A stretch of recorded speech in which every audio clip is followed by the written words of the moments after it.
नमस्कार। ये रामायण कथा पूरी तरह से श्रीमद् वाल्मीकि रामायण के ऊपर आधारित है। यदि आप इसका निरंतर श्रवण करते रहना चाहते हैं तो इस चैनल को सब्सक्राइब जरूर कर लें और आगे आने वाली सभी पॉडकास्ट के नोटिफिकेशन के लिए बेल आइकन को भी ज़रूर से प्रेस कर दें। अब हम सुनेंगे 10वां सर्ग। हनुमान जी का अंतःपुर में सोए हुए रावण तथा गाढ़ निद्रा में पड़ी हुई उसकी स्त्रियों को देखना तथा मंदोदरी को सीता समझकर प्रसन्न होना।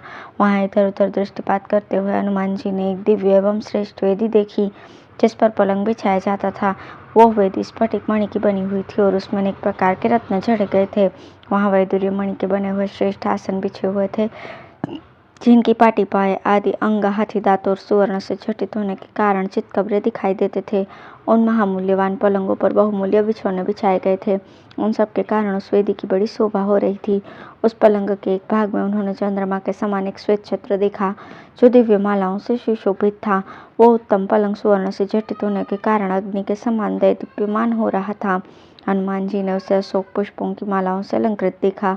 उसके चारों ओर खड़ी हुई बहुत सी स्त्रियां हाथों में चंवर लिए उस पर हवा कर रही थी। वो पलंग अनेक प्रकार की गंधों से सेवित तथा उत्तम धूप से सुवासित था। उस पर उत्तम उत्तम बिछौने बिछे हुए थे। उसमें भेड़ की खाल मढ़ी हुई थी तथा वो सब और से उत्तम फूलों की मालाओं से सुशोभित था।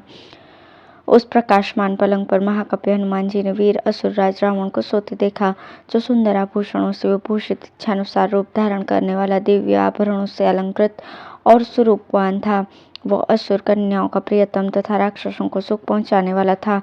उसके अंगों में सुगंधित लाल चंदन का अनुलेपन लगा हुआ था जिससे वो आकाश में संध्या काल की लाली तथा विद्युल्लेखा से युक्त मेघ के समान शोभा पाता था। उसके अंग कांति मेघ के समान श्याम थी। उसके कानों में उज्ज्वल कुंडल झिलमिला रहे थे।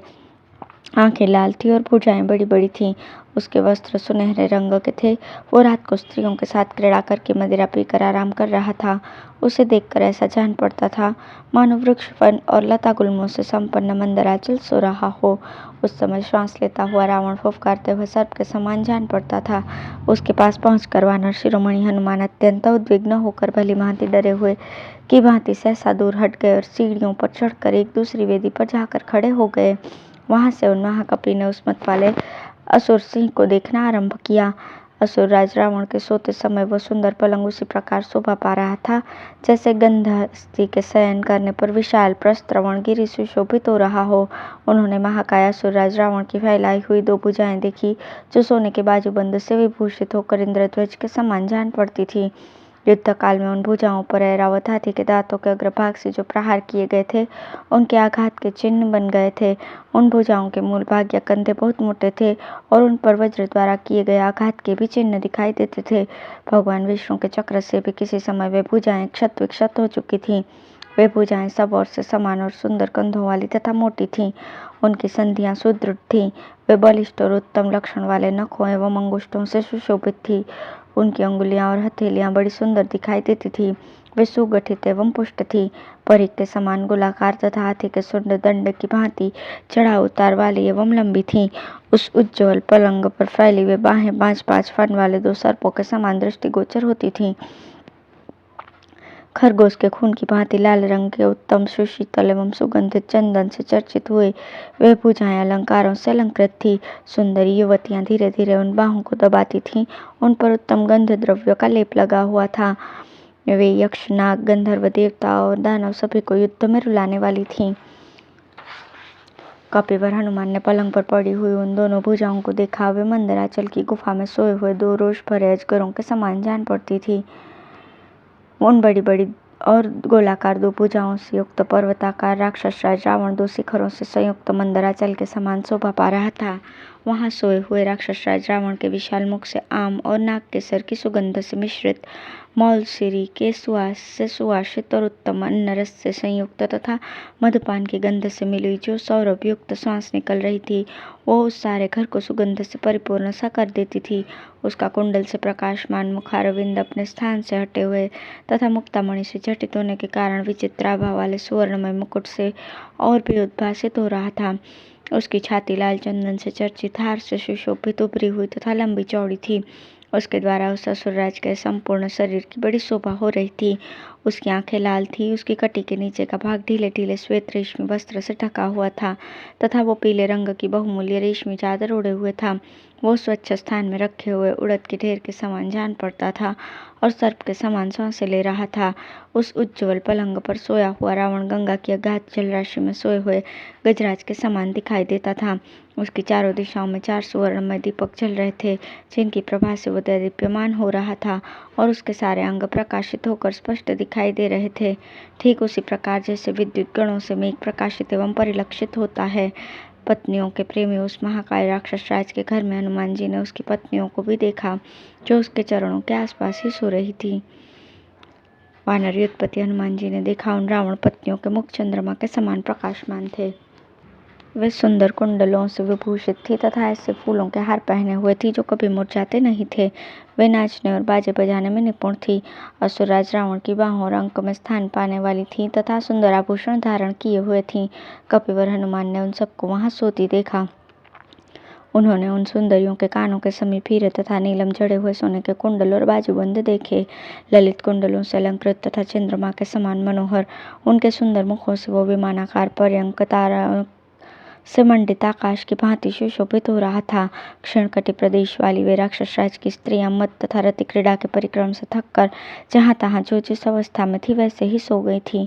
विधाता ने जिसके सारे अंगों को सुंदर एवं विशेष शोभा से संपन्न बनाया था, वो कोमल भाव से अंगों के संचालन द्वारा नाचने वाली कोई अन्य नृत्य निपुणा सुंदरी स्त्री गाढ़ निद्रा में सोकर भी वासनावश जागृत अवस्था की ही भांति नृत्य के अभिनय से सुशोभित हो रही थी।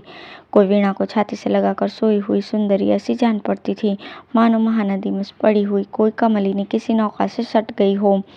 दूसरी कजरारे नेत्रों वाली भामिनी आंख में दबे हुए मंडूक के साथ ही सो गई थी। वो ऐसी प्रतीत होती थी जैसे कोई पुत्र वत्सला जननी अपने छोटे से शिशु को गोद में लिए सो रही हो। कोई सर्वांग सुंदरी एवं रुचिर कुचों वाली कामिनी पटह को अपने नीचे रखकर सो रही थी, मानो चिरकाल के पश्चात प्रियतम को अपने निकट पाकर कोई प्रेयसी उसे हृदय से लगाए सो रही हो। कोई कमल लोचना युवती वीणा का आलिंगन करके सोई हुई ऐसी जान पड़ती थी, मानो काम भाव से युक्त कामिनी अपने श्रेष्ठ प्रियतम को भुजाओं में भरकर सो गई हो।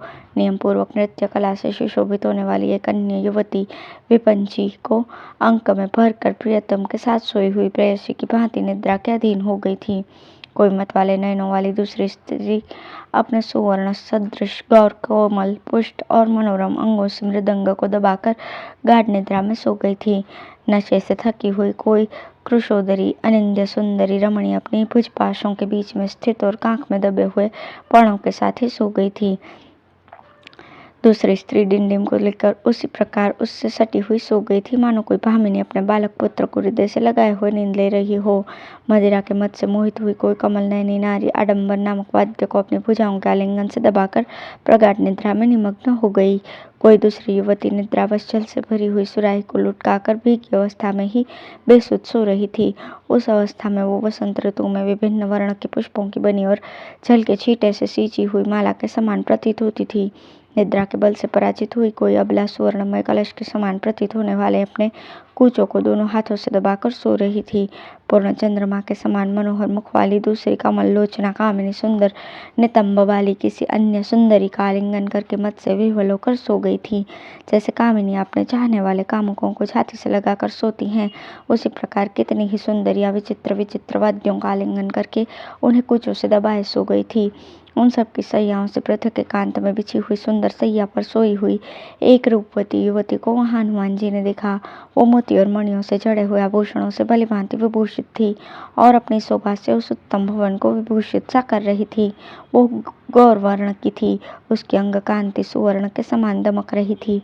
वो रावण की प्रियतमा और उसके अंतःपुर की स्वामिनी थी। उसका नाम मंदोदरी था। वो अपने मनोहर रूप से सुशोभित हो रही थी, वही वहां सो रही थी। हनुमान जी ने उसी को देखा। रूप और यौवन की संपत्ति से युक्त और वस्त्राभूषणों से विभूषित मंदोदरी को देखकर महाबाहु पवन कुमार ने अनुमान किया कि ये ही सीता जी हैं। फिर तो ये वानर युद्धपति हनुमान महान हर्ष से युक्त होकर आनंदमग्न हो गए। वे अपनी पूंछ को पटकने और चूमने लगे। अपनी वानरों जैसी प्रकृति का प्रदर्शन करते हुए आनंदित होने, खेलने और गाने लगे। इधर उधर आने जाने लगे। वे कभी खंभों पर चढ़ जाते और कभी पृथ्वी पर कूद पड़ते थे। इस प्रकार श्री वाल्मीकि निर्मित रामायण आदि काव्य के सुंदर कांड में 10वां सर्ग पूर्ण हुआ। धन्यवाद।